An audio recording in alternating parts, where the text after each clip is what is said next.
Good evening, everyone. Skip, thank you very much, and congratulations to you and all the success that the USHL has had and will continue to have. I agree with Glenn. This is a very distinguished panel that we have here, and it's such a pleasure to be able to get such a diverse group that has so much knowledge about so many different things. So a lot of these questions that we have that we're going to ask these gentlemen came from the parents and came from the people out here that are out there that want to know about the USHL and about sending their kids away and the development of kids in hockey today in the United States.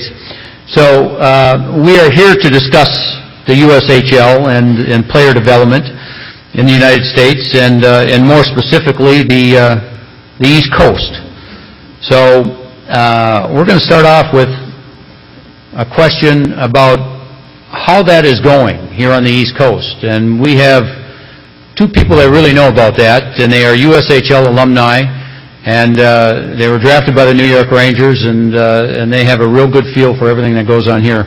Chris and Peter Ferraro. So I'm going to send that question to you two, first of all, to tell us what you think about what's happening here on the East Coast. And I would also encourage anybody else on the panel up here that if they want to jump in and add to it, please do. So, Chris, Peter? Hi, Peter Ferraro. In regards to your question, I think that if I'm getting your answer correct regarding the USHL Atlantic Challenge here, this is something that we always say, Chris and I, speaking together, that the USHL basically changed our lives. And we value our experiences through prep school hockey, but in order for us to advance and become men, we were boys, and the USHL turned us into men. And it was the coaching, it was the travel, it was just the overall experience. And that was the time and the era where it wasn't quite what it is today. So we're extremely excited to see what the USHL has been able to accomplish up until this point. And our feelings towards bringing the USHL Showcase out east here was extremely important to us. Fact being is, I think that a lot of parents and players really didn't understand what the USHL meant here on the East, and it was important for us to try to, come together here with Skip and Glenn and our partnership with Ron and Joel Friedman to make sure that it was brought out here, so that the exposure and I guess the notoriety of the recognition of the USHL is out here, and I think we've seen so much respect up until this point. Hi, everyone.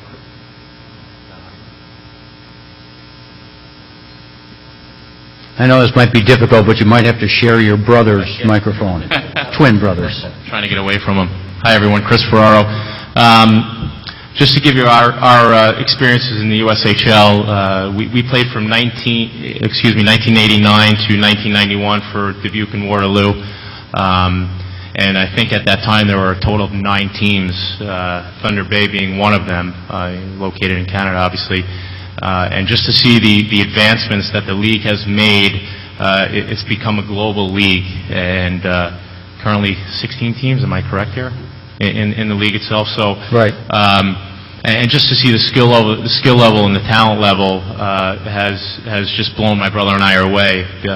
Again, when we played in those 2 years, the exposure we received, all the exciting things from the NCAA, being recruited from the majority of most of the college throughout the country, being a part of the U.S. World Junior Championship teams, and then being heavily recruited into the National Hockey League as well.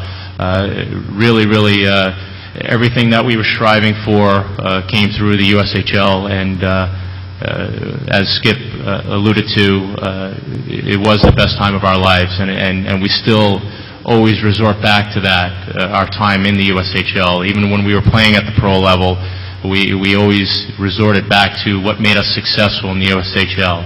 And just to see the advancements and to see the USHL brand, my brother and I are going to continue to be diligent here and pull the rope out here to the east, post-retirement now.